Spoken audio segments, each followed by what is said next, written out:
आज हम लोग देखेंगे क्या, पिछले क्लास हम लोग देखे थे कैसे सर्विस बनाते हैं, कैसे उसको रजिस्टर करते हैं और कैसे उसको अपने कंट्रोलर के अंदर इंजेक्ट करते हैं। चाहे तो आप व्यू के अंदर भी इंजेक्ट कर सकते हैं, वो भी बता देंगे आगे।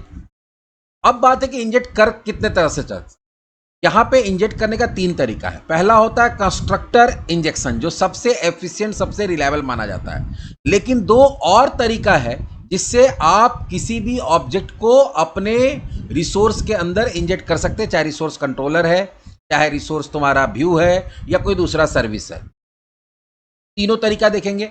Types of injection refer to the different way in which dependencies are provided, या जिसको बोलते हैं injected into the class independency injection. तो डीआई के अंदर किस तरीके से आप ऑब्जेक्ट को अपने किसी दूसरे क्लास के अंदर या रिसोर्स के अंदर इंजेक्ट कर रहे हैं, उसी प्रोसेस को बोलते हैं type of injection. In software application a class often depend on another class to perform its task या वर्क। हम लोग पहले पढ़े कि कोई भी एक क्लास होता है अपने काम के लिए बहुत समय क्या होता है तो किसी दूसरे पे डिपेंडेंट होता है। तो डिपेंडेंट होगा तो उसका ऑब्जेक्ट आपके पास इस पर्टिकुलर क्लास के अंदर चाहिए जिसके अंदर उसको यूज करना है। तो उसके लिए या तो आप डायरेक्टली ऑब्जेक्ट बना सकते हैं टाइटली कपलिंग करके, या फिर आप लूज कपलिंग करना तो आपको डीआई यूज करना पड़ेगा। तो instead of creating that dependent object inside the class it is injected from outside. तो बोला गया कि आप उसके अंदर ऑब्जेक्ट ना बना के आप दूसरे जगह से अपने यहां इंजेक्ट कर सकते हैं। कैसे इंजेक्ट कर सकते हैं तो उसका 3 तरीका है। पहला है कंस्ट्रक्टर इंजेक्शन, दूसरा है प्रॉपर्टी इंजेक्शन और तीसरा मेथड इंजेक्शन।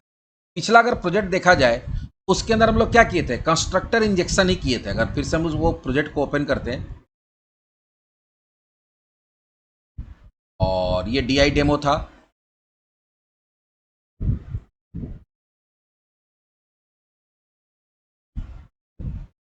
तो कंस्ट्रक्टर इंजेक्शन के अंदर क्या होता है कि आप एक अपने क्लास के अंदर एक प्रॉपर्टी डिक्लेयर करते हैं। किस टाइप का, जो भी ऑब्जेक्ट रजिस्टर हुआ है वो जिस क्लास का ऑब्जेक्ट है, वो क्लास जिस इंटरफेस को इनहेरिट करके रखा हुआ है, वो इंटरफेस का यहां पे एक ऑब्जेक्ट बनाते हैं।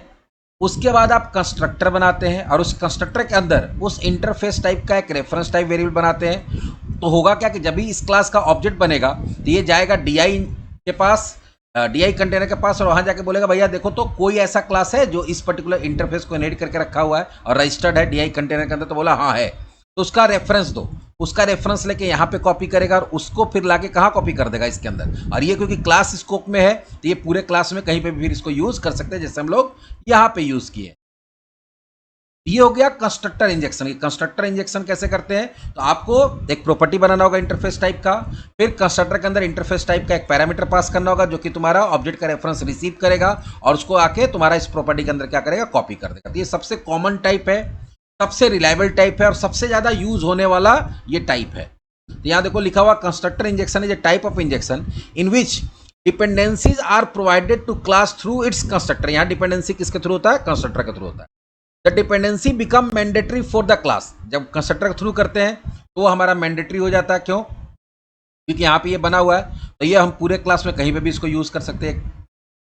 ये काम कैसे करता है, तो dependency is passed when the object is created. जैसे ही आपका ये क्लास का ऑब्जेक्ट बनेगा, तो क्लास का ऑब्जेक्ट बनता है तो क्या होता है, कंस्ट्रक्टर कॉल होता है। तो ये मैंडेटरी इसीलिए बोल रहे हैं यहाँ पे। ये देखो कभी भी कोई भी क्लास को यूज करने के लिए, मान लो ये हमारा कंट्रोलर है, तो कंट्रोलर भी यूज होने से पहले क्या होता है, जो तुम्हारा रन टाइम है, जो इसको रन करा रहा है, सीएलआर है, जब हमारा ये एप्लीकेशन लोड होगा मेमोरी के अंदर, तो जितने भी मेरा कंट्रोलर होते हैं, हर कंट्रोलर का क्या होता है, ऑब्जेक्ट बनता है। जब रिक्वेस्ट आता है तो मान लो रिक्वेस्ट जैसी आया, तो रिक्वेस्ट जैसी आएगा तो होम कंट्रोलर का ऑब्जेक्ट बनेगा, क्योंकि जब तक ऑब्जेक्ट बनेगा नहीं तब तक उसका फंक्शन कॉल होगा नहीं। तो तुम्हारा क्या करेगा, रिक्वेस्ट आएगा, कंट्रोलर का ऑब्जेक्ट बनेगा। जब हम लोग हमेशा पढ़े हैं कि जब भी ऑब्जेक्ट बनता है तो उस क्लास का क्या होता है, कंस्ट्रक्टर कॉल होता है। और कंस्ट्रक्टर कॉल होगा तो इसके अंदर ये इंजेक्ट होगा। इसलिए लिखा मैंडेटरी, मैंने कंपलसरी है कि ये इंजेक्ट होगा ही होगा। क्यों इंजेक्ट होगा, क्योंकि आपका जब रिक्वेस्ट आएगा, मान लो होम कंट्रोलर के अंदर किए, तो रिक्वेस्ट आएगा तो होम कंट्रोलर का ऑब्जेक्ट बनेगा, और ऑब्जेक्ट बनेगा तो कंस्ट्रक्टर कॉल होगा, कंस्ट्रक्टर कॉल होगा तो ये इंजेक्ट हो ही जो हो जाएगा। ये हमेशा कंपलसरी होगा कि ये तुम्हारा इंजेक्ट होना ही होना है।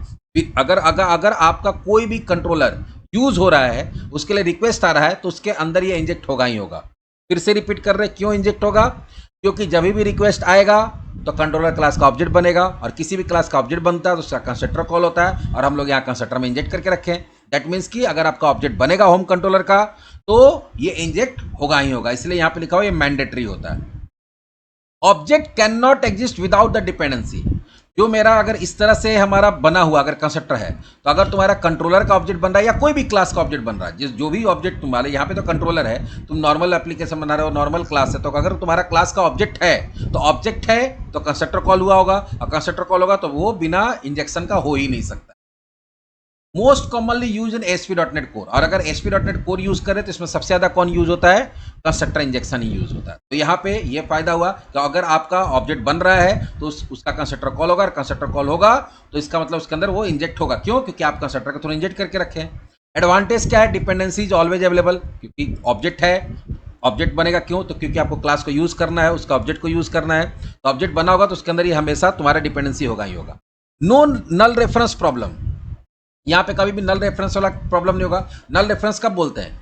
नल रेफरेंस तब आता है, नल रेफरेंस एक तरह का एक्सेप्शन होता है जो तब आता है जब किसी क्लास का रेफरेंस टाइप बना हुआ है या इंटरफेस का रेफरेंस टाइप बना हुआ है और इसके अंदर कोई एड्रेस स्टोर नहीं है। तो जब एड्रेस स्टोर नहीं होता है तो ये एक तरह का रेफरेंस टाइप वेरिएबल होता है, तो इसमें नल चला जाता है। इसमें नल होने का कोई संभावना नहीं है। ईजी यूनिट टेस्टिंग, इजीली उसको टेस्ट किया जा सकता है। जब टेस्टिंग वगैरह होता है, यूनिट टेस्टिंग होता है, तो इसको इजीली टेस्ट किया जा सकता है। एंड फॉलो सॉलिड प्रिंसिपल, क्योंकि सॉलिड प्रिंसिपल में ज्यादातर जगह क्या होता है, कंस्ट्रक्टर के थ्रू होता है, तो यही होता है तुम्हारा क्या होता है, इसी तरह से तुम्हारा इंजेक्शन होता है। डिसएडवांटेज क्या है? Constructor become large if many dependency are used. अब देखो यहाँ प्रॉब्लम क्या है कि अगर 3 4 5, मान लो तुम्हारे पास 5 ऐसा सर्विस है जिसको तुमको इंजेक्ट करना है। जैसे मान लो एक मेरे पास और भी है या 2 ही है, मान लो एक है मेरा ईमेल सर्विस, आई ईमेल सर्विस, सर्विस 2 कर देते हैं, ठीक है। अगर तुम यहां पे इस तरह से बनाए हो तो फिर तुमको यहां पे क्या करना पड़ेगा, फिर यहां देना पड़ेगा आई ईमेल सर्विस।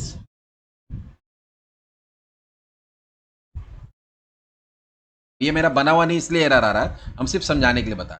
अगर मल्टीपल होगा फिर यहाँ सर्विस 2 करना पड़ेगा, फिर यहाँ सर्विस 2 करना पड़ेगा। तो ऐसे 2 अगर तुम्हारा ऑब्जेक्ट को इंजेक्ट करना तो यहाँ 2 देना पड़ेगा, 3 को इंजेक्ट करना तो यहाँ 3 देना पड़ेगा, 4 को देना तो 4 देना पड़ेगा। तो इससे क्या होगा, कंस्ट्रक्टर तुम्हारा थोड़ा लेंदी हो जाता है।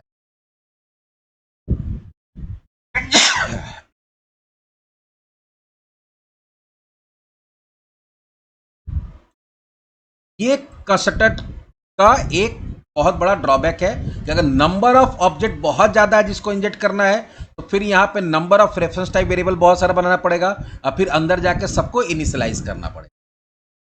ये तो हम लोग ऑलरेडी कर लिए हैं, इससे आगे बढ़ते हैं। यहाँ पे देखो वही लिखा हुआ कि अगर मान लो तुम्हारे पास ईमेल सर्विस है, ऐसा नाम का यहाँ पे क्या बना हुआ है, मैसेज सर्विस है। ये तुम्हारा क्या हो गया, इंटरफेस हो गया।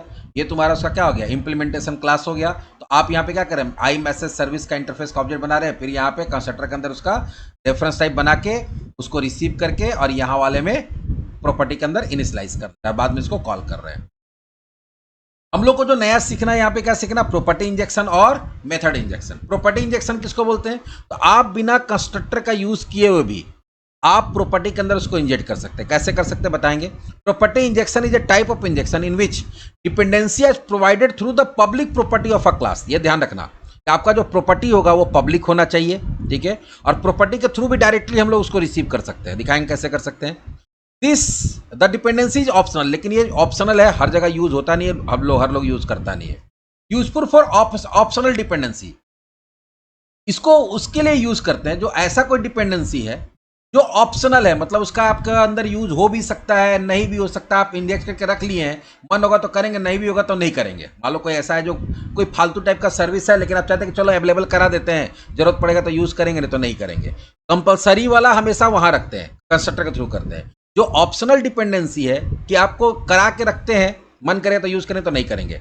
सिंपल। दूसरा एडवांटेज क्या, सिंपल टू इंप्लीमेंट, यहाँ कंस्ट्रक्टर वगैरह बनाने का जरूरत नहीं है, बहुत इजीली इंप्लीमेंट हो जाता है। लेकिन इसका डिसएडवांटेज क्या, डिपेंडेंसी में भी नल।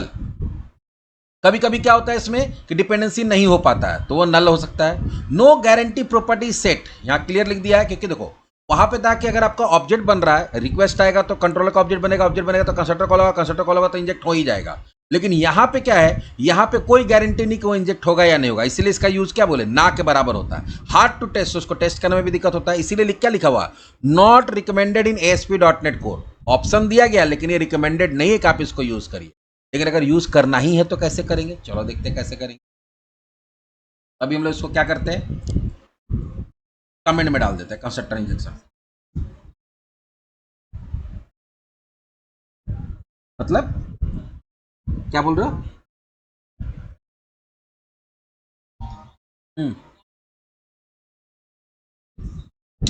जैसे कोई ऐसा सर्विस है जो आप बना दिए हैं लेकिन अभी उसका यूज हमको नहीं है, हो सकता है फ्यूचर में कभी जरूरत पड़े। तो अगर फ्यूचर में जब जरूरत पड़ेगा, लेकिन अभी होता है ना कि चलो करके रखते हैं, जरूरत पड़ेगा तो देखा जाएगा, नहीं तो नहीं होगा तो कम से कम अवेलेबल रहेगा। तो वैसा कोई सर्विस के लिए रियल लाइफ में ऐसा क्या बताया तुमको, रियल लाइफ में तुमको ऐसा कुछ समझ में नहीं आ रहा, लेकिन मान लो तुम कोई घर बना रहे हो, मान लो कोई घर बना रहे हैं, ठीक है, और घर बनाते समय हम क्या किए, एक सर्वेंट रूम बना लिए। अब मेरे पास कोई सर्वेंट अभी है नहीं, लेकिन हम चलो बना लेते कि चलो फ्यूचर में कभी हम बड़ा आदमी हो जाए, हम सर्वेंट रखें। अब 24 आवर सर्वेंट रखें तो उसको रखने का जरूरत पड़ सकता है, तो चलो बना के रखते, घर के बाहर एक रूम बना के छोड़ दिए, वो ऐसी अबेंडेंट पड़ा हुआ है, हम उसका यूज़ नहीं कर रहे हैं, फ्यूचर में जरूरत पड़ेगा तो यूज़ करेंगे।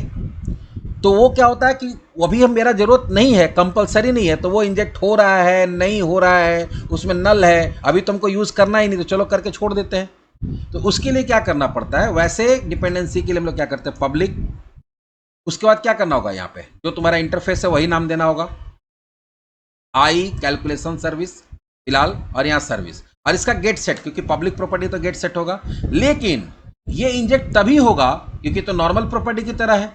तो नॉर्मल प्रॉपर्टी में और इंजेक्टेड प्रॉपर्टी में डिफरेंस कैसे पता चलेगा, यहां पे आपको एक यूज करना पड़ता है एट्रीब्यूट। क्या यूज करना पड़ता है, एट्रीब्यूट फ्रॉम सर्विसेज। तो यहां पे जब ये लोड होगा, जब इस क्लास का ऑब्जेक्ट बनेगा, और इसका कोई भी ऑब्जेक्ट बनता है तो क्या होता है, मेंबर का कॉपी बनता है, जब इसका सर्विस नाम का कॉपी बनेगा, क्या होगा, फ्रॉम सर्विसेज, ये जाएगा कहां पे, जहां पे तुम्हारा सर्विसेज रजिस्टर्ड है डिपेंडेंसी इंजेक्शन कंटेनर के अंदर, और वहां जाके देखेगा कि भाई कोई आई कैलकुलेशन सर्विस नाम का जो इंटरफेस है उससे इनहेरिटेड कोई क्लास का ऑब्जेक्ट रजिस्टर्ड है क्या, तो बोलेगा हाँ है, तो बोलो भाई उसका हमको क्या दे दो, उसका रेफरेंस दे दो, और वो लाके कहां डाल देगा, इस सर्विस के अंदर डाल देगा।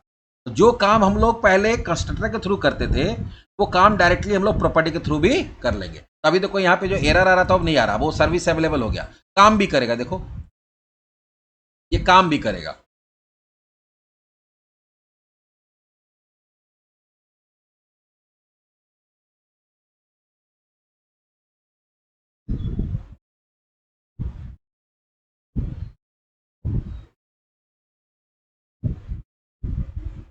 काम किया। तो जो काम हमारा कंस्ट्रक्टर के थ्रू इंजेक्ट करके करते थे, वो काम मेरा प्रॉपर्टी के थ्रू भी हो रहा है। ये हम लोग क्या बोलते हैं, इसको बोलते हैं प्रॉपर्टी इंजेक्शन। आप चाहें तो तीसरा तरीका भी यूज कर सकते हैं। तीसरा तरीका क्या होता है, वो होता है मेथड इंजेक्शन। मेथड इंजेक्शन क्या है, method injection is a type of injection in which dependency are passed as a parameter to the method. अगर आप कोई मेथड बनाए हैं और उस मेथड के अंदर आप चाहते हैं कि कोई सर्विस यूज करना, उस पर्टिकुलर मेथड के अंदर यूज करना चाहते हैं, पूरे क्लास में नहीं यूज करना चाहते। जैसे देखो, अगर आप कंस्ट्रक्टर इंजेक्शन यूज करते हैं, ये वाला जो सर्विस है पूरे क्लास के सारे मेथड में अवेलेबल होता है, हम कहीं पे भी उसका ये वाला फंक्शन को कॉल कर सकते हैं किसी भी मेथड के अंदर। अगर आप प्रॉपर्टी इंजेक्शन करते हैं तभी भी एक क्लास स्कोप में, तो आप यहां पे भी यूज कर सकते हैं, यहां पे भी यूज कर सकते हैं, यहां पे भी यूज कर सकते हैं। लेकिन कोई ऐसा इंजेक्शन यूज करना है या कोई ऐसा सर्विस है जिसको कुछ खास मेथड में ही यूज करना है, कोई एक मेथड में या कोई दो मेथड में यूज करना है, पूरे क्लास में हर जगह यूज करने का हमको जरूरत नहीं पड़ सकता है। तो वहां पे उस सिचुएशन में हम लोग क्या करते हैं कि किसी एक पर्टिकुलर मेथड को के अंदर किसी ऑब्जेक्ट को अवेलेबल कराना है, इंजेक्ट करना है, तो उसके लिए हम लोग किसका यूज करते हैं, उसके लिए हम लोग यूज करते हैं मेथड इंजेक्शन का। जैसे मान लो कि हम लोग चाहते हैं कि ये जो ऐड वाला फंक्शन या ये जो सर्विस है, ये सर्विस मेरा सिर्फ किसको अवेलेबल होना चाहिए, इंडेक्स को अवेलेबल होना चाहिए। तो हम इंडेक्स को ही एज अ पैरामीटर क्या करेंगे, वो ऑब्जेक्ट को इंजेक्ट कर देंगे। कैसे इंजेक्ट करेंगे, तो यहां पे वही काम करेंगे, जैसे आई कैलकुलेशन सर्विस का सर्विस बना दिए, तो यहां से एरर खत्म हो गया। लेकिन क्या ये इंजेक्ट होता है, चलो देख लेते हैं कि ये फंक्शन जब कॉल होगा तब ये इंजेक्ट होगा, और जैसे फंक्शन खत्म होगा ये इंजेक्शन भी खत्म हो जाएगा, फिर वो दोबारा यूज में नहीं आएगा। देखो यहां लेकिन एरर आ गया, क्या क्या आ गया, एरर क्या लिख रहा है, could not create instance of type I calculation service model bound complex type कुछ लिखा हुआ है। तो यहां बोला गया कि अभी ऑब्जेक्ट बन नहीं पा रहा। क्यों नहीं बन पा रहा है, क्योंकि उसको बताना पड़ेगा कि ये ऑब्जेक्ट आएगा कहां से, ये ऑब्जेक्ट आएगा सर्विस से, तो यहां पे भी तुमको वही देना पड़ेगा, फ्रॉम सर्विस। तो फ्रॉम सर्विस यहां किसको रिप्रेजेंट कर रहा है, सॉरी, फॉर्म सर्विस होगी, ये फ्रॉम सर्विस यहां किसको रिप्रेजेंट कर रहा है? जो DI कंटेनर है उसको, ठीक तो है, फ्रॉम सर्विसेज, सॉरी एस छूट गया। तो यहां आपको बताना पड़ेगा कि इसके अंदर जो रेफरेंस आएगा वो कहां से आएगा? DI कंटेनर से आएगा, ठीक है। अब देखते हैं वापस इसको काम करता है क्या काम। तो ये 3 तरीका है। पहला तरीका ये है। दूसरा तरीका हम लोग क्या देखें? दूसरा तरीका देखें कि आप प्रॉपर्टी के थ्रू कर सकते हैं, ऐसे पब्लिक आई कैलकुलेशन सर्विस का सर्विस, लेकिन इसका गेटर सेटर देना पड़ेगा, गेट सेट, और इसके ऊपर क्या लिखना पड़ेगा? इसमें रेफरेंस कहां से आएगा? यहां पे। कंस्ट्रक्टर वाले में ये नहीं देना पड़ता है, इसमें देना पड़ता है। ये हमारा क्या हो गया? ये मेरा हो गया प्रॉपर्टी इंजेक्शन।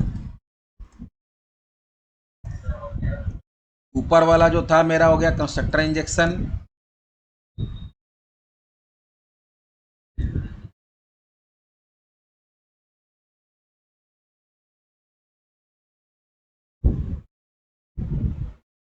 और तीसरा वाला जो हो गया ये हमारा मेथड। लेकिन मेथड वाला हम फिर से बता देते हैं कि मेथड वाला जो होता है, ये इंजेक्शन सिर्फ और सिर्फ इस मेथड के अंदर इस ऑब्जेक्ट को यूज कर सकते हैं, क्योंकि ये ऑब्जेक्ट कहां बना है? ये ऑब्जेक्ट बना फंक्शन स्कोप में, तो ये फंक्शन के अंदर जितना बार चाहे उतना बार यूज कर सकते हैं। लेकिन हम सोचेंगे कि प्राइवेसी में यूज कर ले, एरर के अंदर यूज कर ले, और कोई दूसरा मेथड है वहां यूज कर ले, तो वहां पर वो अवेलेबल नहीं होगा। जबकि तुम्हारा ये दोनों थ्रू आउट द क्लास कहीं पर भी अवेलेबल हो सकता है। ये 3 तरीका है जिससे कि आप किसी भी चीज को इंजेक्ट कर सकते हैं टू द कंट्रोलर, और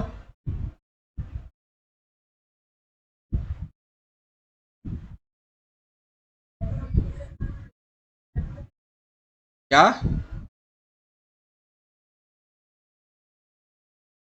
मेथड डिसएडवांटेज मेथड इंजेक्शन का है। तो अभी डिसएडवांटेज क्या बताया? वो सिर्फ और सिर्फ एक ही मेथड में अवेलेबल रहेगा। हाँ, और कोई डिसएडवांटेज नहीं है।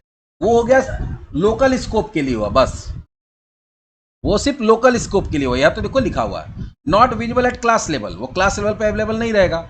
लेस रीडेबल है क्योंकि हर जगह अवेलेबल नहीं है, सिर्फ एक जगह अवेलेबल है। Rarely use in real project, बहुत कम जगह इसका यूज होता है, क्योंकि हम इंजेक्ट कर ही रहे हैं तो हम पूरे क्लास के लिए करेंगे, एक जगह के लिए क्यों करेंगे? मेमोरी कंजम्पशन कम नहीं होगा, मेमोरी कंजम्पशन थोड़ी देर के लिए होगा। हाँ, अगर तुमको एक ही दो जगह यूज करना है तो वहां पे जैसे यहाँ पे लिखा हुआ है, तो लिखा हुआ कि dependency used only when required, ये एडवांटेज है। जहां जरूरत है वहीं यूज करेंगे, पूरे के लिए नहीं कर सकते। No need to store dependency as class member, class member के फॉर्म में उसको नहीं, क्योंकि देखो क्लास मेंबर में रहेगा तो जब तक तुम्हारा ऑब्जेक्ट यूज हो रहा है, क्लास का ऑब्जेक्ट बना हुआ है, तब तक वो रहेगा, और इसमें जब तक मेथड कॉल हो रहा है तब तक रहेगा।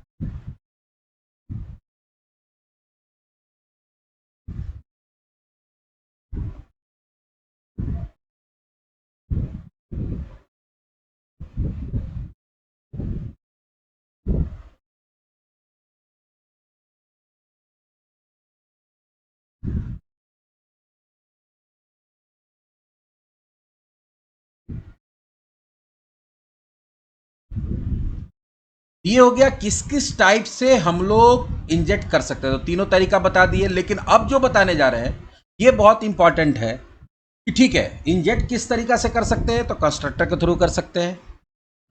इंजेक्ट किस तरह से कर सकते हैं? तो प्रॉपर्टी के थ्रू कर सकते हैं। इंजेक्ट किस तरह से कर सकते हैं? तो मेथड के थ्रू कर सकते हैं। लेकिन रजिस्टर किस तरह से कर सकते हैं? रजिस्टर करने के लिए बताया था कि puram.cs के अंदर रजिस्टर करना पड़ता है किसी भी सर्विस को। तो रजिस्टर करने का भी यहां पे 3 तरीका है, 3 वेज है।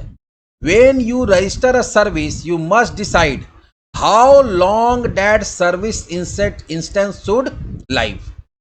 जब आप रजिस्टर करते हैं किसी भी सर्विस को, तो आपको डिसाइड करना पड़ता है कि जो भी चीज को रजिस्टर कर रहे हैं, जो ऑब्जेक्ट को रजिस्टर कर रहे हैं, वो कितना देर तक जिंदा रहेगा। मतलब ऑब्जेक्ट जब बनेगा आपका और DI कंटेनर के अंदर जाएगा, तो DI कंटेनर से जब इंजेक्ट होगा, तो जहां इंजेक्ट हो रहा है या जब इंजेक्ट हो रहा था, इंजेक्ट होने के बाद वो कितना देर तक लाइव रहेगा, कितना देर तक जिंदा रहेगा, वो मेमोरी वो ऑब्जेक्ट कितना देर तक अवेलेबल रहेगा। तो उसके लिए यहां पे 3 लाइफ टाइम हम लोग सेट कर सकते हैं। पहला होता है ट्रांजिएंट, दूसरा होता है स्कोप्ड और तीसरा होता है सिंगलटन। अगर ट्रांजिएंट हम लोग यूज करते हैं तो ट्रांजिएंट में रजिस्टर करने के लिए कौन सा फंक्शन यूज करते हैं, builder dot services dot add transient. अगर आप स्कोप्ड के फॉर्म में करते हैं तो वहां पे आपको करना पड़ता है builder dot services dot add scoped, और सिंगलटन में क्या होता है, builder dot services dot add singleton.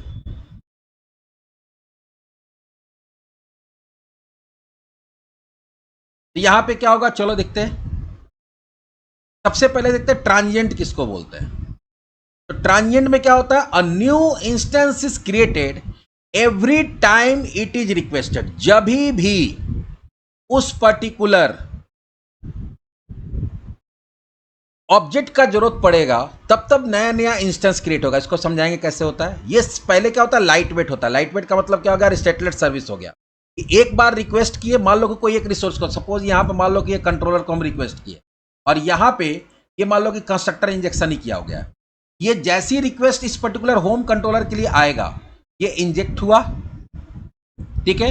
उसके बाद इस कंट्रोलर में जहां भी यूज होना है, एक जगह, दो जगह, तीन जगह, जहां भी यूज होना हुआ वो यूज हुआ, और यूज होने के बाद जैसे ही ये कंट्रोलर का काम खत्म होगा, ये क्या हो जाएगा, डिलीट हो जाएगा। अब कोई दूसरा यूजर, ध्यान देना, अब कोई दूसरा यूजर जब इस कंट्रोलर के लिए रिक्वेस्ट भेजेगा तो उसके लिए क्या बनेगा, अलग बनेगा। और दूसरा यूजर भी छोड़ दो, तुम एक बार क्लिक किए और तुम किसको कॉल कराए, इंडेक्स को। इंडेक्स को जब कॉल कराए तो ऑब्जेक्ट बना, इंडेक्स के अंदर वो यूज हुआ, डिलीट हो जाएगा। फिर जब दोबारा हो सकता है कि तुम प्राइवेसी को कॉल कर रहे हो तो दोबारा नया रिक्वेस्ट आया, तुम्हारा रिक्वेस्ट भी आया, देखो यहां लिखा हुआ है, अगर तुम ही हो, तुम ही हो, यहां पे तुम एक रिक्वेस्ट भेजे तो उसका एक अलग ऑब्जेक्ट बना। कब तुम होम पेज खोले, इंडेक्स वाला एक्शन मेथड कॉल हुआ, जैसी रिक्वेस्ट आएगा किसके पास, कंट्रोलर के पास, तो कंट्रोलर का ऑब्जेक्ट बनेगा। कंट्रोलर का ऑब्जेक्ट बनेगा तो क्या करेगा, वो नया ऑब्जेक्ट बनाएगा, किसका, तुम्हारा जो सर्विस है उसका। फिर उसका फंक्शन वगैरह जो भी कॉल करना, कॉल किया, अपना काम कर लिया, और वो डिलीट हो जाएगा। अब तुम मान लो प्राइवेसी कॉल किए या अबाउट अस कॉल किए, तो जब अबाउट अस लिंक पे क्लिक करोगे तो फिर से उसका नया ऑब्जेक्ट बनेगा। तो एक ही रिसोर्स पे अगर आप मल्टीपल रिक्वेस्ट भी भेज रहे हैं तो हर रिक्वेस्ट के लिए क्या करेगा, वो अलग अलग ऑब्जेक्ट बनेगा। ऑब्जेक्ट बनेगा, काम होगा, डिलीट हो जाएगा, ऑब्जेक्ट बनेगा, काम होगा, डिलीट हो जाएगा। या ऐसा भी हो सकता है कि तुम सपोज यहां पे एक्शन मेथड कॉल करा है, इंजेक्ट, किसका, इंडेक्स, एक रिक्वेस्ट भेजे कि हमको होम पेज दिखाओ। होम पेज क्या किया, उस पर्टिकुलर जैसी ही रिक्वेस्ट आया तो एक ऑब्जेक्ट बना, ठीक है।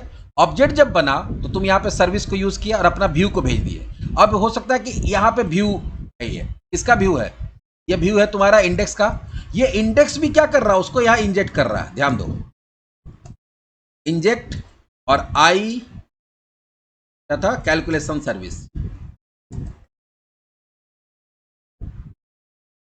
व्यू में भी हम लोग इंजेक्ट कर सकते हैं, और यहां पे मान लो दे दिए सर्विस।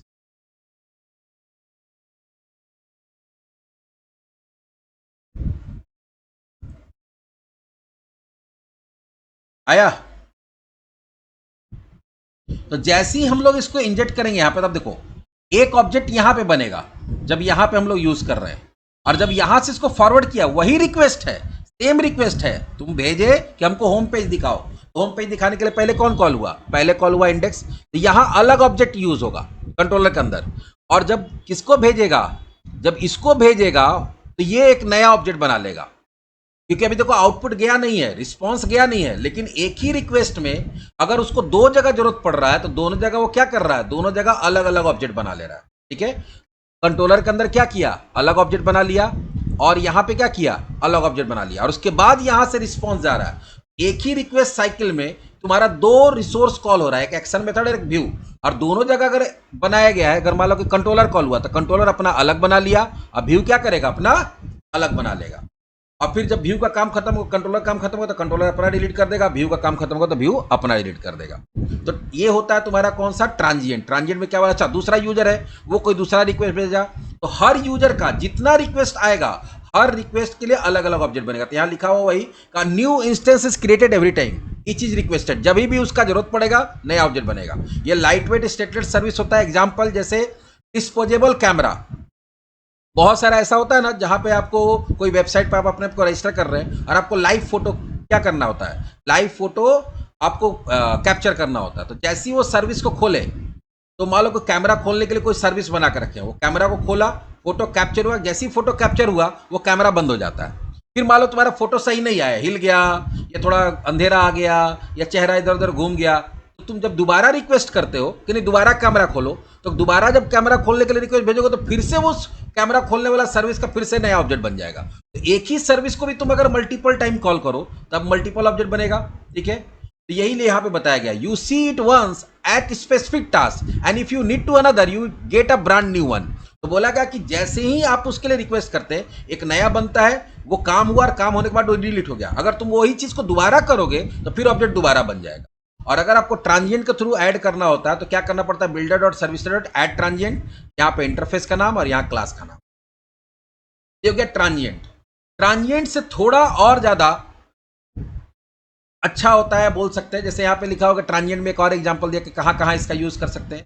जैसे ईमेल या ओटीपी सर्विस, मान लो कि तुम कहीं पे रजिस्टर किए, तो रजिस्टर किए तो तुम्हारा क्या होता है, एक मेल जाता है, मेल भेजने के लिए तुम अलग से सर्विस बना के रखे हो। तो जब जब मेल जाएगा, चाहे किसी भी काम के लिए जा रहा है, या जो जो यूजर रजिस्टर होगा, हर यूजर के लिए अलग ऑब्जेक्ट बनेगा। या तुम ही मान लो कि यूजर हो, तुम 3 बार रजिस्टर कर रहे हो अलग अलग ईमेल आईडी डाल के, तो हर बार क्या होगा, हर बार ईमेल जाएगा, और हर बार ईमेल जाएगा तो हर बार ईमेल का अलग अलग सर्विस का ऑब्जेक्ट बनेगा। क्या, जैसे मान लो कि ओटीपी भेजना है, तो जितना बार हम लोग ओटीपी के लिए रिक्वेस्ट करते हैं, तो मान लो ओटीपी भेजने के लिए अलग से सर्विस है, तो जितना बार तुम रीसेंड पे क्लिक करोगे या सेंड ओटीपी पे क्लिक करोगे, उतना बार क्या होगा, उसका नया नया ऑब्जेक्ट बनेगा और नया नया फिर वो ओटीपी सेंड करेगा, डिलीट हो जाएगा। फिर दोबारा मान लो कि तुम्हारे पास ओटीपी नहीं आया, मोबाइल में होता है ना कभी कभी नहीं आता है, हम लोग रीसेंड करते हैं। जब रीसेंड करोगे, रीसेंड किए फिर से रिसोर्स को कॉल होगा, फिर रिसोर्स को कॉल होगा, तो हर रिक्वेस्ट जितना बार रिक्वेस्ट करोगे उतना बार नया नया ऑब्जेक्ट बनेगा, काम होगा और ऑब्जेक्ट डिलीट हो जाएगा। ठीक है, ये तुम्हारा हो गया रियल प्रोजेक्ट का एग्जाम्पल। दूसरा आते हैं, दूसरा कौन सा है, स्कोप्ड। दूसरा क्या है, scoped. A new instance is created once per client request connection. अब इसमें देखो क्या होता है, स्कोप्ड में क्या होता है कि एक बार आप कोई वेबसाइट खोले, तो जैसे ही आप वेबसाइट खोले और आप मान लो कि कोई एक पर्टिकुलर कंट्रोलर को कॉल कराए, जैसे मान लो यहां पे हम होम को कॉल कराए, तो जैसे ही होम को कॉल कराएंगे तो मेरा होम का क्या होगा, होम का ऑब्जेक्ट बनेगा। जब ऑब्जेक्ट बनेगा तो मान लो कंस्ट्रक्टर इंजेक्शन ही किए, तो हमारे पास ये सर्विस का ऑब्जेक्ट लाइव हो गया। अब क्या होगा कि आप होम पेज खोल रहे हैं, तो वहां पे सर्विस को यूज कर रहे हैं, तो जो ऑब्जेक्ट बना हुआ है वही यूज होगा।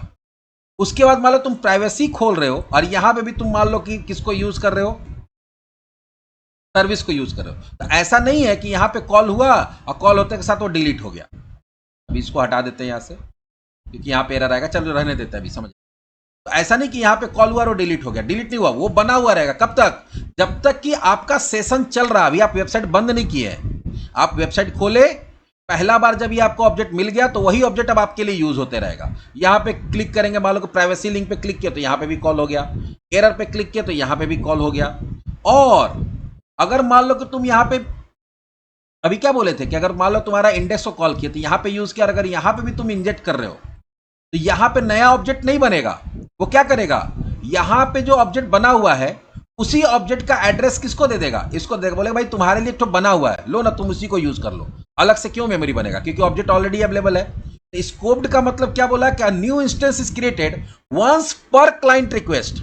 एक बार कोई रिक्वेस्ट आया, वो रिक्वेस्ट जब तक प्रोसेस होके आउटपुट नहीं चला जाता है तब तक वो मेमोरी में बना रहेगा। जैसे पिछले बार क्या हुआ था, पिछले बार हुआ कि जब इंडेक्स के लिए आया तो होम के लिए अलग बन गया, इंडेक्स के लिए क्या बन गया, अलग बन गया, दोनों के लिए अलग अलग ऑब्जेक्ट बना था। जबकि मेरा रिस्पॉन्स अभी गया नहीं, रिस्पॉन्स कब जाएगा, जब मेरा पूरा व्यू रेंडर हो जाएगा, रेंडर होकर क्लाइंट के पास चला जाएगा, तब जाके मेरा रिक्वेस्ट क्या होगा, प्रोसेस माना जाएगा कि रिक्वेस्ट आया और यूजर को रिस्पॉन्स चला गया। लेकिन उसी बीच में कंट्रोलर अलग बना लिया और व्यू अलग बना लिया। ठीक है, यहां पे ऐसा नहीं होगा, ये जो कंट्रोलर बनाया, वो जो ऑब्जेक्ट बना हुआ है वही ऑब्जेक्ट कहां चला जाएगा, वही ऑब्जेक्ट तुम्हारा, अगर तुम्हारा यहां जरूरत है तो यहां पे भी चला जाएगा। या अगर कभी ऐसा हो रहा है, एक कोई कंट्रोलर के होता है ना, रिटर्न रिडायरेक्ट टू एक्शन करते हैं हम लोग, एक कंट्रोलर किसी दूसरे एक एक्शन मेथड किसी दूसरे एक्शन मेथड को कॉल कर रहा है, तो हो सकता है कि यहां से हम लोग लिख दिया ऐसा, रिटर्न रिडायरेक्ट टू एक्शन,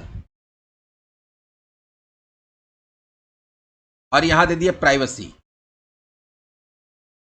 ये भाई साहब क्या किए, उस सर्विस को खुद यूज कर लिए, खुद यूज करने के बाद आगे रिडायरेक्ट कर दिया किसको, प्राइवेसी को। अब प्राइवेसी को भी उसको यूज करना है, तो प्राइवेसी अपने लिए अलग से ऑब्जेक्ट नहीं बनाएगा, वो जो पहले से ऑब्जेक्ट बना हुआ है, क्योंकि वो स्कोप्ड है। स्कोप मतलब क्या, जब तक क्लाइंट को रिस्पॉन्स नहीं चला जाता है, तो अभी तो क्लाइंट को रिक्वेस्ट गया नहीं, रिस्पॉन्स गया ही नहीं, सॉरी रिक्वेस्ट नहीं, रिस्पॉन्स नहीं गया। आप कॉल करा इसको, ये कॉल करा दिया इसको, अब हो सकता है कि ये क्या करेगा, अपना व्यू भेजेगा क्लाइंट को। तो जब तक ये अपना व्यू नहीं भेज देता है, तब तक वही ऑब्जेक्ट यहां पे भी यूज होगा और वही ऑब्जेक्ट यहां पे भी यूज होगा। तो आपका क्लाइंट देखो यहां पे दिखा हुआ है, ध्यान से देखो, एक डायग्राम से समझाते हैं इसमें। जैसे एक क्लाइंट है, ये रिक्वेस्ट ए किया, एक कोई एक्शन मेथड को कॉल कराया, तो एक ही ऑब्जेक्ट बना, वो एक्शन मेथड यूज कर लिया, वहां से फॉरवर्ड कर दिया रिक्वेस्ट किसके लिए, बी के पास, मतलब वो दूसरे एक्शन मेथड को दे दिया। इसको भी चाहिए तो वो इसी ऑब्जेक्ट को यूज करेगा, इसके लिए अलग नहीं बनेगा। पिछला बार क्या हो रहा था, सबके लिए अलग अलग बन रहा था। या फिर ऐसा हो सकता है कि हम ये कॉल कराए कंट्रोलर को, एक्शन मेथड को, एक्शन मेथड के अंदर यूज हो रहा है, तो वो इसको यूज किया, वो फॉरवर्ड किया अपना व्यू को, व्यू को भी चाहिए तो व्यू भी क्या करेगा, इसी को यूज कर लेगा। मतलब एक यूजर का एक रिक्वेस्ट के लिए, उस रिक्वेस्ट में तुम्हारा जितना भी जगह जा रहा है, जितना भी जगह जा रहा है, चाहे एक एक्शन मेथड से दूसरे एक्शन मेथड में जा रहा है, उस एक्शन मेथड से कोई व्यू में जा रहा है, और मान लो तीनों जगह यूज हो रहा है, तो तीनों जगह अगर वो बोला जा रहा है कि वो सर्विस को यूज करना है, तो एक ही ऑब्जेक्ट बनेगा और तीनों जगह एक ही ऑब्जेक्ट यूज होगा, हर जगह अलग अलग ऑब्जेक्ट नहीं बनेगा। ट्रांजिएंट में क्या होता है, वो हर जगह अलग अलग बनता है। दूसरा यूजर कोई गया, लेकिन दूसरा यूजर जब देगा तो दूसरे के लिए एक अलग ऑब्जेक्ट बनेगा, और उसका जितना भी रिक्वेस्ट होगा उसमें सेम ऑब्जेक्ट यूज होगा। इसमें यूजर स्पेसिफिक और रिक्वेस्ट स्पेसिफिक क्या बनता है, तुम्हारा ऑब्जेक्ट बनता है। Within a single HTTP request, if the service is requested multiple times, example in controller and the view component, the same instance is reused। जैसा अभी बताया ना कि अगर मान लो कि तुम्हारा हम यहां पे यूज किए और यहां पे यूज करने के बाद हम यहां क्या कर दिए, रिटर्न व्यू, ये क्या करेगा, यहां पे इंडेक्स अपने व्यू को भेजेगा, व्यू भी क्या कर रहा है, उसको यूज कर रहा है कहीं पे। मान लो यहां पे हम लोग ऐसा यूज कर रहे हैं, सिंपल सा देखो H1, और यहां दे रहे @service डॉट एड, और यहां पे भी हम दे रहे हैं 200,100। तो यहां पे भी यूज जब हम लोग कर रहे हैं उस सर्विस को, तो इसके लिए अलग ऑब्जेक्ट नहीं बनेगा। जो मेरा रिक्वेस्ट आया था उसके लिए जो ऑब्जेक्ट बना, उसको कंट्रोलर यूज कर लिया, और कंट्रोलर यूज करके क्या करेगा, बोलेगा और जिसको चाहिए ले लो, बोलेगा हमको भी चाहिए, बोले ले लो इसी को, तुमको अलग से ऑब्जेक्ट बनाने की जरूरत नहीं है। तो इसमें क्या होगा, तुम्हारा मेमोरी बचेगा। यहाँ पे क्या होगा, मेमोरी बचेगा, कि तुम्हारा दो अलग अलग ऑब्जेक्ट जो बनता, उसके जगह पे कितना ऑब्जेक्ट बनेगा, एक ही ऑब्जेक्ट बनेगा, तो परफॉर्मेंस थोड़ा अच्छा रहेगा। तो बोलोगे सर फिर सब जब यही है सर, तो फिर ट्रांजिएंट यूज क्यों नहीं होता है, ट्रांजिएंट क्यों यूज करेंगे। जैसा भी तुम्हारा क्वेश्चन है कि सर वो ये ज्यादा अच्छा है कि एक ही टू बनेगा, हर जगह यूज हो जा रहा है, एक रिक्वेस्ट में 3-4 जगह तो तीनों चारों जगह यूज हो जा रहा है। लेकिन देखो ट्रांजिएंट का यूज तब करते हैं जब तुमको एक आध जगह कहीं यूज करना है, जैसे मान लो सिर्फ कंट्रोलर में यूज करना है, सिर्फ व्यू में यूज करना है, ऐसा कोई सर्विस है तो उसको ट्रांजिएंट बना देंगे कि तुरंत बना तुरंत डिलीट हो गया, ज्यादा देर तक मेमोरी को ऑक्युपाई करके नहीं रखा। लेकिन कोई ऐसा सर्विस है जो हो सकता है कि एक रिक्वेस्ट में मल्टीपल टाइम यूज हो सकता है, एक रिक्वेस्ट में अगर मल्टीपल टाइम यूज हो सकता है, तो वहां पे ट्रांजिएंट ना यूज करके हम लोग किसका यूज करते हैं, स्कोप्ड का। स्कोप्ड से फायदा क्या होगा कि एक ही ऑब्जेक्ट बनेगा, और एक रिक्वेस्ट में, एक HTTP रिक्वेस्ट में जब तक वो वहां से रिक्वेस्ट आया और यूजर को रिस्पॉन्स नहीं चला जाता है, उस बीच में अगर 10 जगह यूज हो रहा है तो 10 जगह सेम ऑब्जेक्ट यूज होगा, तो 10 अलग अलग ऑब्जेक्ट बनाने का टाइम और 10 अलग अलग ऑब्जेक्ट को डिलीट करने का टाइम वो बच जाता है। एक ही ऑब्जेक्ट से तुम्हारा काम हो जाएगा। इसका कहां पे यूज करते हैं वो भी देख लेते हैं हम लोग। यहां देखो एग्जांपल भी दिया हुआ है, service that maintain state within the request such as database context, जैसे डीबी कॉन्टेक्स्ट का ऑब्जेक्ट बनता है, ठीक है। तो डीबी कॉन्टेक्स्ट का जब ऑब्जेक्ट बनता है तो जनरली वो स्कोप्ड बनता है। एग्जांपल जैसे दिया हुआ, अ shopping cart in supermarket, you grab one cart when you enter start request and you use the same cart while shopping in the different, क्या लिखा हुआ, हाँ डिफरेंट कंपोनेंट, जैसे एजल्स लिखा हुआ, when you check out and leave request and the cart is return. तो देखो यहाँ पे होता है क्या, जैसे मान लो कोई शॉपिंग मॉल में गए तो वहां पे कार्ट होता है ना, वो जो इसको गाड़ी जिसको हम लोग बोलते हैं, ठीक है। तो आप गए एक कार्ट ले लिए, अब उसको लेके तुम कहाँ चले गए, उसको लेके चले गए तुम मान लो कि फूड सेक्शन में, फूड सेक्शन से जो जो सामान लेना उसके अंदर डाल लिए, फिर उसी को घुमाते हुए चले गए तुम क्लॉथ सेक्शन में, वहां से कुछ कपड़ा डाल लिए। तो एक बार तुम एंटर किए, तुम्हारा वही क्या होगा, रिक्वेस्ट स्टार्ट किया। अब जब तक तुम मॉल में घूम रहे हो, उसी कार्ट को लेके घूम रहे हो, ठीक है, जब तक कि तुम्हारा उस दिन का शॉपिंग कंप्लीट नहीं हो जाता है। तुम घुसे, रिक्वेस्ट स्टार्ट हुआ, अब तुम जो जहां जहां जा रहे हो, चाहे तुम फूड सेक्शन में जा रहे हो, क्लॉथ सेक्शन में जा रहे हो, टॉय सेक्शन में जा रहे हो, तुम उसी कार्ट को लेके घूम रहे हो और उसी में सामान डालते जा रहे हो अपना। कब तक डालते जा रहे हो? जब तक कि तुम्हारा चेकआउट नहीं होता, मतलब जब तक तुम्हारा सारा शॉपिंग नहीं हो जाता, तुम मॉल से निकलने के लिए तैयार नहीं होता। जब तुम्हारा सारा शॉपिंग हो गया, तुम बिलिंग काउंटर में जाते हो, वहां पे अपना कार्ट लगाते हो। वो बिलिंग सेक्शन वाला क्या करता है, कार्ट में से सामान सारा निकाल के और तुम्हारा क्या किया, बिलिंग कर दिया। अब बिलिंग करके और आपको बोला कि पैक करके दे दिया, बोला कार्ट छोड़ दीजिए यहीं पे। अब कार्ट उसको रिटर्न कर दिए वहीं पे। तो यहाँ क्या हुआ कि एक बार मॉल में घुसे, रिक्वेस्ट आया, अब जितना देर तक आप उस मॉल में हैं उतना देर तक उस कार्ड को यूज कर रहे हैं, जब तक कि मॉल से बाहर नहीं निकल जाता, मतलब आपका फाइनल शॉपिंग कंप्लीट नहीं हो जाता। तो इसी तरह से होता है, जब आप कोई रिक्वेस्ट किए, मान लो कोई हम एक्शन मेथड के लिए कोई यूआरएल को हिट किए, तो वो यूआरएल जब हिट हुआ तो कोई कंट्रोलर का कोई एक्शन मेथड कॉल हुआ। अब वो एक्शन मेथड, फिर हो सकता है वो एक्शन मेथड किसी दूसरे को फॉरवर्ड कर रहा है, फिर वो किसी व्यू को फॉरवर्ड कर रहा है। तो हर जगह अगर मान लो कि वो सर्विस यूज हो रहा है, तो हर जगह अलग अलग ऑब्जेक्ट नहीं बनेगा, सेम ऑब्जेक्ट सेम कार्ड हर डिपार्टमेंट, जैसे कैसे यहाँ अलग अलग सेक्शन में गए तो एक ही कार्ड को लेकर घूमे, तो वैसे वही ऑब्जेक्ट घूमते रहेगा हर जगह, अलग अलग ऑब्जेक्ट बनाने डिलीट करने का झमेला नहीं रहेगा। और उसके लिए यहाँ पे हम लोग करते क्या है, जैसे वहां ऐड ट्रांजिएंट होता तो यहाँ पे बस ऐड स्कोप्ड कर देना पड़ता है। इसका यूज कहाँ करते हैं, जैसे e commerce order processing system में, जैसे when a user place an order, add item to cart, calculate total, save order, processing payment. तो देखो यहाँ पे क्या हो रहा है कि एक रिक्वेस्ट कंप्लीट होने में बहुत सारा काम हो रहा है कि आपका आइटम कार्ट में ऐड हो रहा है, फिर उसका टोटल कैलकुलेट हो जा रहा है, फिर ऑर्डर सेव हो जा रहा है और ऑर्डर प्रोसेस हो जा रहा है। तो ये पूरा का पूरा काम जब तक चल रहा है एक ही ऑब्जेक्ट यूज होगा, ठीक है। All step should use same data same dB context. तो वहां पे क्या होता है कि ये पूरा का पूरा प्रोसेस में क्या होगा, एक ही डेटा जो ऐड हुआ उसी का कैलकुलेशन हो रहा है, उसी का ऑर्डर सेव हो रहा है और उसी का ऑर्डर प्रोसेस हो रहा है। और उसको प्रोसेस करने के लिए जो डीबी कॉन्टेक्स्ट यूज कर रहे हैं हम लोग, वो क्या हो रहा है, एक ही डीबी कॉन्टेक्स्ट से सारा काम करेंगे। तो वहां पे डीबी कॉन्टेक्स्ट को अगर इंजेक्ट करना होगा तो आप किसको कैसे इंजेक्ट करेंगे, आप इंजेक्ट करेंगे तुम्हारा ऐड स्कोप्ड के थ्रू। लास्ट है ऐड, जैसे यहां पे देखो एग्जांपल ये जो तुम्हारा डायग्राम बताया, लास्ट कौन सा है, ऐड सिंगलटन। ये क्या चीज है, चलो इसको देखते हैं। नाम से ही समझ में आ रहा है कि सिंगलटन मतलब single. A single instance is created at the first time it is requested। इसका कहना है कि भाई वो आप रजिस्टर कर दिए, वो DI कंटेनर के अंदर चला गया, ठीक है। अब होगा क्या कि वो ऐसा नहीं कि तुम्हारा एप्लीकेशन स्टार्ट होते के साथ तुम्हारा क्या हो जाएगा, एप्लीकेशन स्टार्ट होते के साथ तुम्हारा ऑब्जेक्ट बन जाएगा। वो ऑब्जेक्ट तब तक नहीं बनता, चाहे वो सिंगलटन हो, चाहे वो तुम्हारा ट्रांजिएंट हो, चाहे स्कोप्ड हो, जब तक रिक्वेस्ट नहीं आता तब तक ऑब्जेक्ट नहीं बनता है। तो मान लो कि ठीक है एप्लीकेशन रन कर रहा, अब इन केस कोई ऐसा रिसोर्स के लिए रिक्वेस्ट आया जिसके अंदर वो सर्विस को यूज किया गया जिसको रजिस्टर करने के लिए सिंगलटन दिया गया, तो जैसी वो रिसोर्स हिट होगा ये ऑब्जेक्ट बन जाएगा। और ये ऑब्जेक्ट जब बनेगा तो ये डिलीट नहीं होगा, और ये डिलीट नहीं होगा किसके लिए, यूजर के लिए नहीं, वो डिलीट ही नहीं होगा। एक बार बन गया, जब तक तुम्हारा वेब एप्लीकेशन रन करेगा 2 साल 4 साल 5 साल 10 साल वो ऑब्जेक्ट बना हुआ रहेगा। और वो एक ही यूजर मल्टीपल रिक्वेस्ट भेज रहा है या अलग अलग यूजर रिक्वेस्ट भेज रहा, सबको वही ऑब्जेक्ट मिलेगा।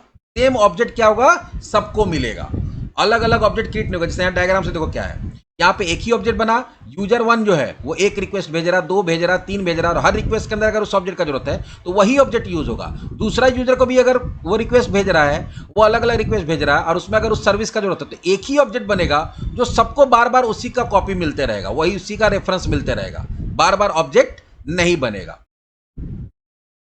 That same instance is used by every subsequent request and every user until the application shut down। अभी क्या बोले, जब तक तुम्हारा सॉफ्टवेयर या वेब एप्लीकेशन रन कर रहा है तब तक ये एक बार बनने के बाद वही सबको मिलेगा, बार बार ना बनेगा ना बार बार डिलीट होगा। जैसे कैचिंग सर्विस होता है, कॉन्फ़िगरेशन सेटिंग होता है, service that are expensive to create most be set. जैसे देखो यहाँ पे लिखा हो कॉन्फ़िगरेशन सेटिंग, जैसे हो सकता है कि तुम कभी कभी ऐसा है कि कोई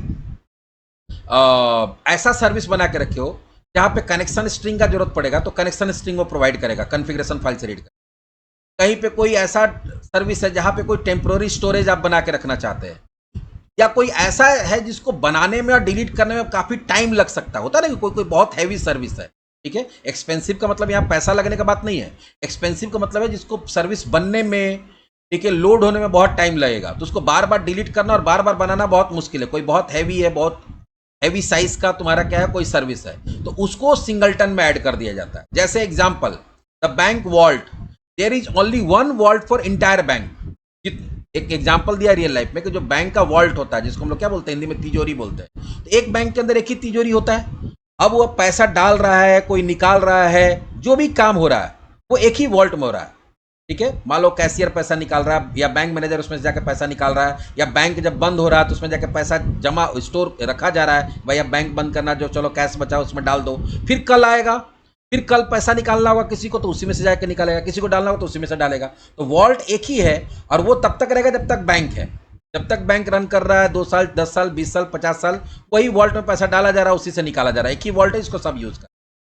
there is only one vault for entire bank, every teller request goes to the same vault, it say there is until the bank close down, जब तक कि बैंक क्लोज नहीं हो जाता है परमानेंटली, तब तक उसी वॉल्ट में पैसा डाला जाएगा, उसी वॉल्ट से पैसा निकाला जाएगा।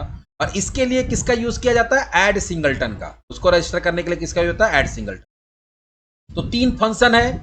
अगर सर्विस को रजिस्टर करते समय ऐड ट्रांजिएंट करेंगे तो वो उस सर्विस को इस तरह से ऐड करेगा कि जब जब उसका जरूरत पड़ेगा, जितना जगह उसका फंक्शन कॉल किया जाएगा, हर बार वो नया नया ऑब्जेक्ट बनेगा उसका। दूसरा क्या बोले? दूसरा बोले कि भाई तुम्हारा ऐड ट्रांजिएंट, ऐड स्कोप्ड, उसमें क्या होगा कि एक ऑब्जेक्ट बनेगा हर रिक्वेस्ट के लिए, और उस रिक्वेस्ट के बीच में जितना जगह यूज होगा वो सेम ऑब्जेक्ट यूज होगा, अलग अलग ऑब्जेक्ट नहीं बनेगा। और ऐड सिंगलटन में क्या है कि ये एक बार बनेगा और थ्रू आउट द एप्लीकेशन का, वेब एप्लीकेशन का लाइफ टाइम, जब तक वो शट डाउन नहीं होता है, जब तक वो बंद नहीं किया जाता है उसको, ठीक है, तब तक वो ऑब्जेक्ट बना रहेगा। और जितना भी रिक्वेस्ट आए, चाहे एक यूजर से आ रहा है या अलग अलग यूजर से आ रहा है, हर यूजर के लिए एक ही ऑब्जेक्ट होगा, हर रिक्वेस्ट के लिए एक ही ऑब्जेक्ट होगा, और वही सब जगह क्या होगा उसको मिलेगा। जैसे imagine your building your application need, जैसे मान लो हम लोग क्या किए, हम लोग कोई ऐसा एप्लीकेशन बना रहे हैं जिसमें हर जगह हर पेज में मेरा एप्लीकेशन का नाम दिखेगा, ऐप का नाम दिखेगा। तो ऐप का नाम तो चेंज होने वाला है नहीं। तो मान लो कि ऐसा कोई सर्विस है जहां पे हमको चाहिए कि भाई जहां हमको ऐप का नाम दिखाना है, वो सर्विस से मांग लेंगे मेरा ऐप का नाम बता दो।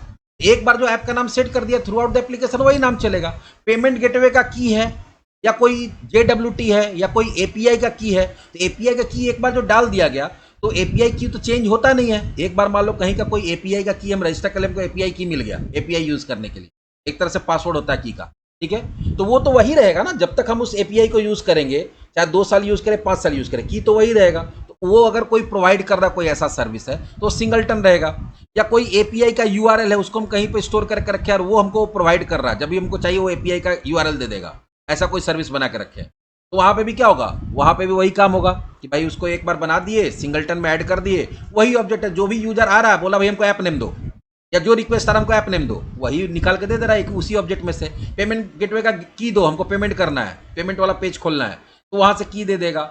हमको API का URL दो, उसको हिट करके हमको डेटा मांगना है, तो वो क्या करेगा, वो उसके पास एक ही ऑब्जेक्ट है, वही बार बार सबको देते रहेगा। लो भाई इसको ऐप नेम का जरूरत है, इसको दे दिया, इसको ऐप नेम का जरूरत है, इसको दे दिया, इसको ऐप नेम का जरूरत है, इसको दे दिया। तो बार बार ऑब्जेक्ट बनाने का और डिलीट करने का झमेला खत्म हो जाएगा। लेकिन इसमें लेकिन क्या है, इसका परफॉर्मेंस बहुत खराब हो सकता है। अगर बहुत ज्यादा हैवी लोड है और बहुत ज्यादा यूजर का रिक्वेस्ट आ रहा है उस सर्विस के लिए, तो एक ही ऑब्जेक्ट को इतना सारा रिक्वेस्ट को सर्व करना क्या होगा, बहुत मुश्किल हो सकता है। तो इसका यही है कि थोड़ा स्लो हो सकता है।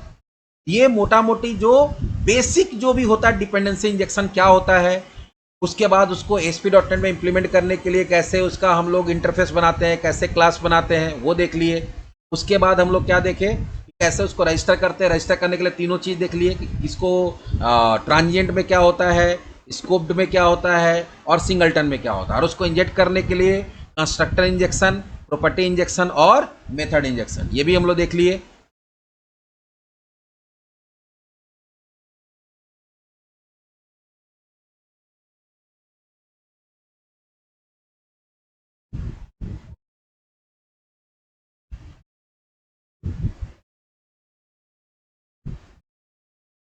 थ्योरेटिकली कंप्लीट कर लिए हम लोग। एक और छोटा सा एप्लीकेशन बना लेते हैं जिसमें हम लोग क्या करते हैं, ऐसा या इसी में हम लोग कर लेते हैं, एक और सर्विस ऐड कर लेते हैं, ईमेल सर्विस। क्या ऐड करते हैं, ईमेल सर्विस। अभी फिलहाल कंस्ट्रक्टर रहने देते हैं, कंस्ट्रक्टर के थ्रू ही करते हैं, बाकी को हम लोग यहां से हटा देते हैं। सबसे ज्यादा रिलायबल, सबसे ज्यादा यूजेबल कंस्ट्रक्टर ही होता है।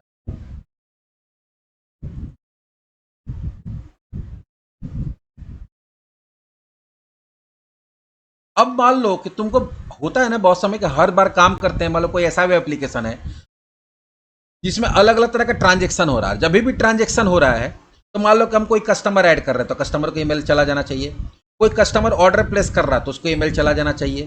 कोई कस्टमर को रिफंड हो रहा है या कोई ऑर्डर कैंसिल कर रहा है तभी भी ईमेल चला जाना चाहिए। तो ईमेल भेजने वाला सर्विस जो है या ओटीपी भेजने वाला अगर सर्विस कोई बनाए हैं हम लोग, तो वो क्या होता है, वो तुम्हारा हर जगह यूज होता है। तो हर जगह जो भी चीज यूज हो रहा है या बहुत बार यूज हो रहा है उसको हम क्या बना लेते हैं, सर्विस बना लेते हैं कि ठीक है मेल भेजने वाला काम तो हमको हर कंट्रोलर के अंदर जरूरत पड़ सकता है, तो उसको हम लोग क्या बना लेंगे, सर्विस बना लेंगे। कैसे सर्विस बनाएंगे, चलो देखते हैं।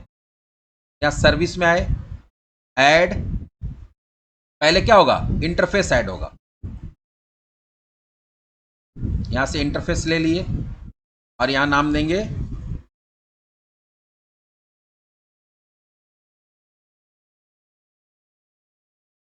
आई email service dot C S.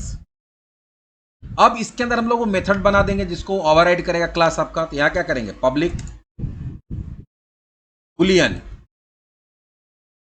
और सेंड ईमेल।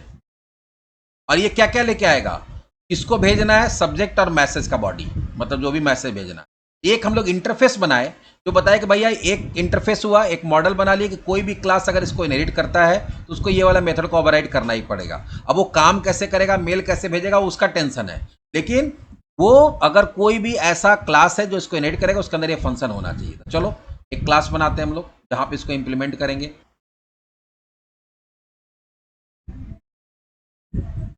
कहां पे, हम्म, अटैचमेंट भेजने के लिए फिर तुमको यहाँ पे एक और पैरामीटर पास करना पड़ेगा, फाइल का नेम को। अब फिर तुमको मेल भेजने, आ तो लगता है फाइल टाइप रहेगा, देख के बता देते हैं हम, देख के बता देते हैं।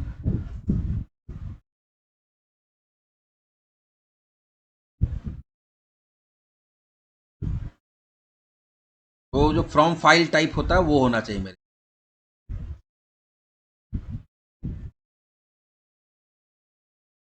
हम्म, हाँ, आई फ्रॉम फाइल क्या होता है, आई फ्रॉम फाइल, बोले ना आई फ्रॉम फाइल होगा। हाँ तो यहाँ पे तुम ये बना दो, नलेबल बना दो, दिखा देते हैं, हो जाएगा वो भी। चलो दिखाते हैं।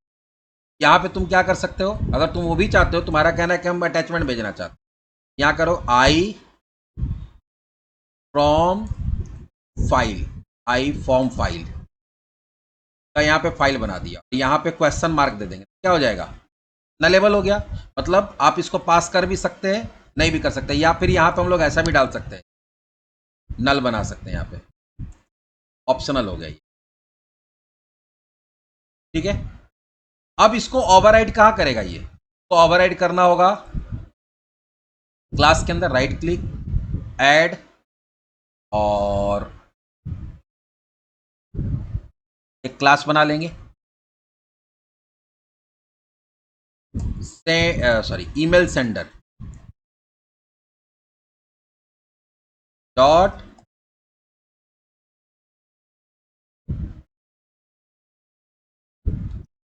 Email sender dot S.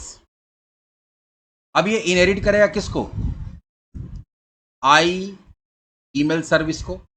एक मिनट, ईमेल सेंडर नहीं करना होगा, ईमेल सर्विस करना होगा। ऐसे नाम कुछ भी रहे कोई प्रॉब्लम नहीं है, यहाँ नाम हम लोग यहाँ भी चेंज कर,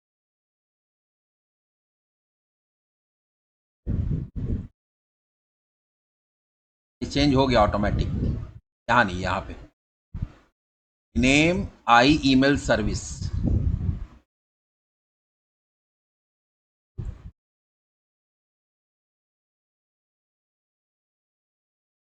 ये इसको क्या किया, ओवरराइड कर लिया सेंड ईमेल को। अब इसके अंदर ईमेल लिखने के लिए जो भी काम होता है वो आपको करना पड़ेगा।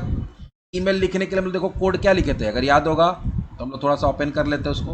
अब उतना कोड टाइप कौन करेगा, ऑलरेडी हम लोग देखे हुए बहुत सारा प्रोजेक्ट में मेल वाला।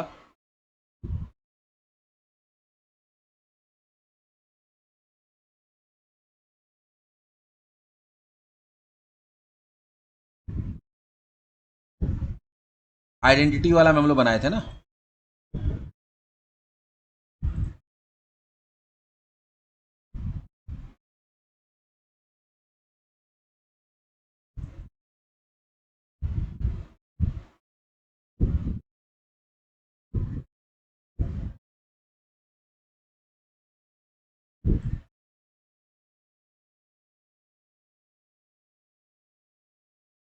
सेम कोड को डाल दिए, सिर्फ अटैचमेंट वाला तुमको एक काम यहाँ पे करना पड़ेगा। यहाँ पे ईमेल की जगह पे क्या है, टू है, थोड़ा वेरिएबल का नाम अलग है, टू कर दिए। फिर मैसेज की जगह पे क्या है, बॉडी है, बॉडी कर दिए। बाकी तो ऑलमोस्ट वही चीज़ है। हाँ, इसमें अगर अटैचमेंट ऐड करके भेजना है उसके लिए थोड़ा सा कोड लिखना पड़ेगा। पहले तो हम लोग ये चेक कर लेंगे कि अटैचमेंट कहीं ब्लैंक तो नहीं है। इसके लिए क्या करेंगे, मेल भेजने से पहले जहां मैसेज हम लोग तैयार कर रहे हैं वहीं पे क्या करेंगे, पहले चेक करेंगे कि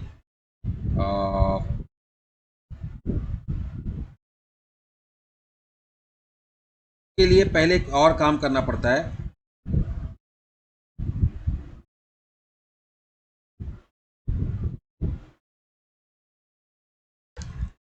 अगर अटैचमेंट भेजना तो कुछ अलग अलग काम करना पड़ेगा थोड़ा बहुत।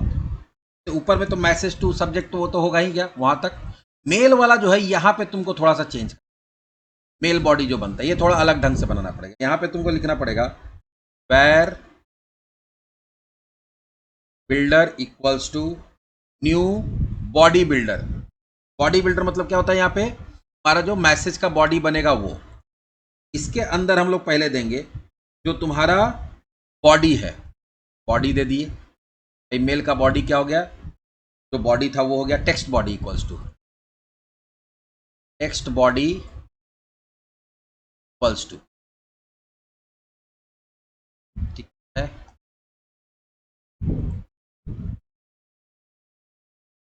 गड़बड़ हो रहा है। Var builder equals to new body builder.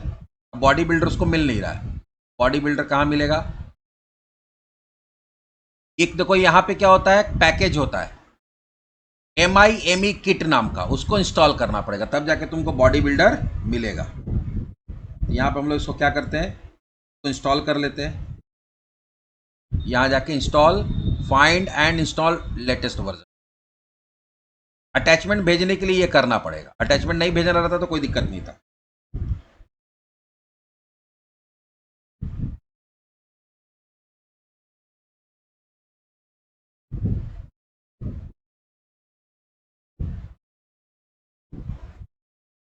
हो गया, एरर खत्म हो गया। अब तुमको यहाँ पे अटैचमेंट के लिए पहले चेक करना पड़ेगा कि अटैचमेंट आया है कि नहीं आया है। यहाँ पे हम लोग किस नाम से बनाए थे, फाइल के नाम से बनाए ना। हम लोग पहले चेक करेंगे कि अगर file is not equals to null, अगर नल नहीं है तब जो तुम्हारा ये जो बिल्डर है इसी में हम लोग क्या करेंगे, बिल्डर में अटैचमेंट करेंगे। बिल्डर में अटैचमेंट कैसे करते हैं, यहाँ पे करना पड़ेगा using where stream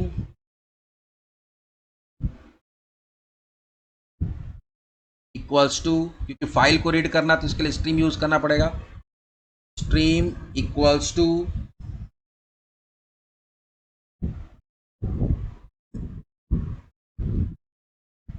file dot open read stream. ये हो गया। ये जब हो जाएगा तब आपको अंदर में क्या करना है, अंदर में करना builder dot attachment dot add, और इसमें क्या लिख दिए, फाइल डॉट फाइल नेम, और यहां पे पास करना पड़ेगा स्ट्रीम, सीधा स्ट्रीम।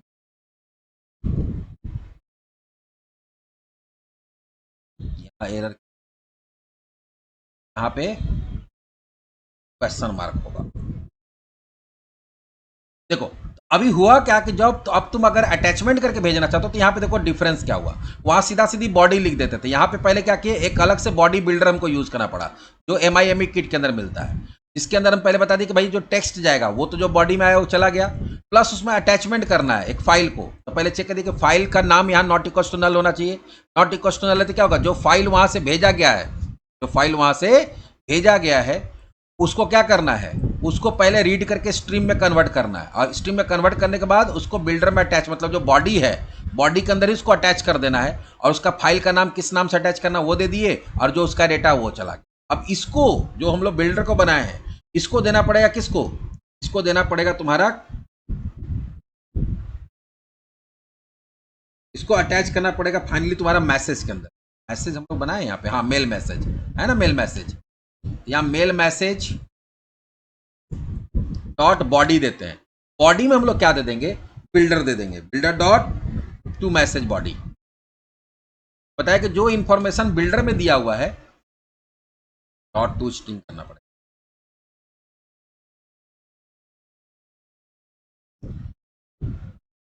इस तरह से ये चला जाएगा। अगर अटैचमेंट करना है तो हम यहाँ लिख दिए, लेकिन अभी हम लोग अटैचमेंट करके नहीं भेज रहे हैं क्योंकि फिर अटैचमेंट करने के लिए तुमको फिर क्या चाहिए, वैसा फाइल चाहिए, फिर वो फाइल अपलोड करना होगा सर्वर पे तब जाके होगा। तो मेरा तो ऐसा कोई काम हो नहीं रहा है, हम तुमको सिर्फ बताने के लिए, तुम पूछे तो हम बता दिए कि यहाँ पे आई फ्रॉम फाइल करना पड़ेगा।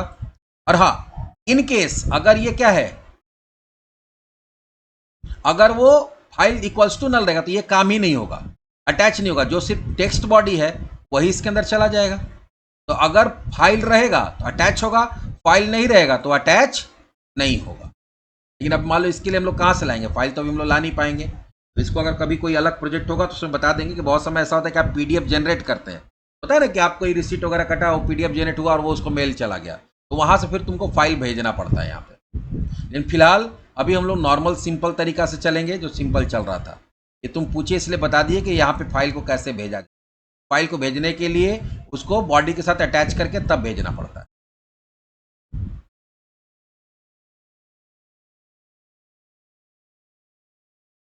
यहाँ सीधा सीधी रहेगा क्या, बॉडी इक्वल्स टू जो बॉडी में आया है उसको भेज देना, और यहाँ पे भी बता देना है कि वो mail message dot is HTML body, HTML को सपोर्ट करेगा कि नहीं वो ट्रू। बाकी तुमको यहाँ पे अपना पासवर्ड वगैरह डालना पड़ेगा, तो पासवर्ड तो अभी हम लोग डाले नहीं है, इसलिए भी वो काम अलग करेंगे। फिलहाल हम लोग सिर्फ इसको बना लिए। यहाँ पे एरर क्यों आ रहा है भाई, अच्छा यहाँ एरर इसलिए आ रहा है, यहाँ से भी तो हटाना होगा इसको।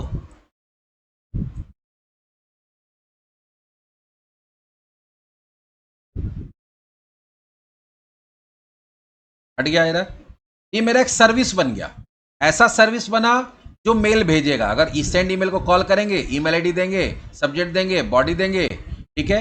और अगर मेरा यहाँ पासवर्ड अगर तो पासवर्ड मेरा गलत होगा क्योंकि इसको डिलीट कर दिए थे, लेकिन अगर ये सही रहेगा तो मेल चला जाएगा। लेकिन इसको यूज़ कहाँ करेंगे, यूज़ करने से पहले इसको रजिस्टर करना पड़ेगा। रजिस्टर कहाँ से करेंगे, यहाँ से। अब रजिस्टर करते समय आपको देखना पड़ता है कि आप उसको सिंगलटन करना चाहते हैं, स्कोप्ड करना चाहते हैं, ट्रांजिएंट करना चाहते हैं। चलो इसको हम स्कोप्ड कर देते हैं, email dot services dot add scoped, वो तो वही रहेगा। उसके बाद यहाँ क्या देते हैं, इंटरफेस का नाम आई ईमेल सर्विस, और उसका क्लास का नाम ईमेल सर्विस हो गया। अब बोलो कि सर इसको इंजेक्ट करना हमको कैसे इंजेक्ट करेंगे, अगर कंस्ट्रक्टर के थ्रू करना तो कोई दिक्कत नहीं है, एक तो ऑलरेडी है, दूसरा करना तो यहाँ पे इंटरफेस का नाम क्या है, पहले तो ऊपर हमको बनाना पड़ेगा यहाँ पे प्राइवेट ईमेल सर्विस, फिर यहाँ पे आपको देना पड़ेगा आई ईमेल सर्विस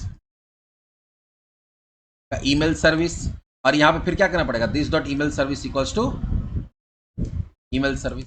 ऐसे जितना भी आप यहाँ पे क्या करेंगे, जितना भी सर्विस को इंजेक्ट करना चाहते हैं उसका यहाँ रेफरेंस टाइप बनाना पड़ेगा, फिर कंस्ट्रक्टर के अंदर यहाँ पे क्या करना पड़ेगा, उसको पास करना पड़ेगा, और फिर यहाँ रिसीव करना पड़ेगा। और इसी चीज़ को अगर प्रॉपर्टी से करना रहेगा तो कुछ नहीं, यहाँ पे जाएंगे पब्लिक आई ईमेल सर्विस का ईमेल सर्विस गेट सेट, बाकी तो ऊपर फ्रॉम सर्विस लिखा ही हुआ है, ये अपने आप यहाँ प्रॉपर्टी से भी इंजेक्ट हो जाएगा। उसको अगर यहाँ इंजेक्ट करना रहेगा तो फिर हम लोग फ्रॉम सर्विस करके यहाँ पैरामीटर से भी कर सकते हैं। अभी अगर इंजेक्ट हो गया, आप कहीं पे मेल भेजना है तो आप ऐसा भेज सकते हैं। कैसे, तो तुम्हारा email service dot send mail, अब यहाँ तो ईमेल आईडी दे दो किसको भेजना है, मान लो देना हमको भेजना है मेल टू vit@gmail.com। दूसरा क्या भेजना, सब्जेक्ट टेस्ट मेल, और उसका जो बॉडी है बॉडी भी लिख के दे दिए यहाँ पे। तरह से हम लोग मेल भेज सकते हैं। अब हमारे पास अवेलेबल है, जहाँ जहाँ मेल भेजना होगा बस इसको हम लोग यूज़ कर लेंगे। मेरा मेल चला जाएगा। ऐसे अलग अलग तरह के सर्विस को आप क्या कर सकते हैं, इंजेक्ट कर सकते हैं अपने पर्टिकुलर कंट्रोलर के अंदर। व्यू के अंदर, आप व्यू के अंदर भी चाहें तो कैसे करते हैं, व्यू के अंदर वही काम करना पड़ता है। एक इंजेक्ट नाम का हम लोग क्या यूज करते हैं, डायरेक्टिव यूज करते हैं। और आई ईमेल सर्विस का, ईमेल सर्विस, फिर यहाँ पे भी हम चाहे तो कहीं पे भी उसका फंक्शंस को यूज कर सकते हैं। यही हमारा ऑल अबाउट डिपेंडेंसी इंजेक्शन है। आज इतना ही। नहीं, वेब एपीआई नहीं, एक चीज और छूटा हुआ, उसको हम लोग करेंगे पहले। Role based access control, RBSE. अगला चैप्टर जो कि भी आइडेंटिटी, हाँ वो भी इंपॉर्टेंट है। तो अभी क्योंकि हम लोग आइडेंटिटी पढ़ रहे हैं तो आइडेंटिटी पूरा कंप्लीट करके ही आगे जाएंगे, क्योंकि ये डीआई का डिमांड था, इसलिए हम डीआई पहले बता दिए, जैसे ऐसे हम इसको लास्ट में पढ़ाने वाले थे। कौन सा? एक क्लेम बेस्ड होता है। क्लेम बेस्ड वो जेडब्ल्यूटी से होगा, जब वेब एपीआई पढ़ेंगे तब।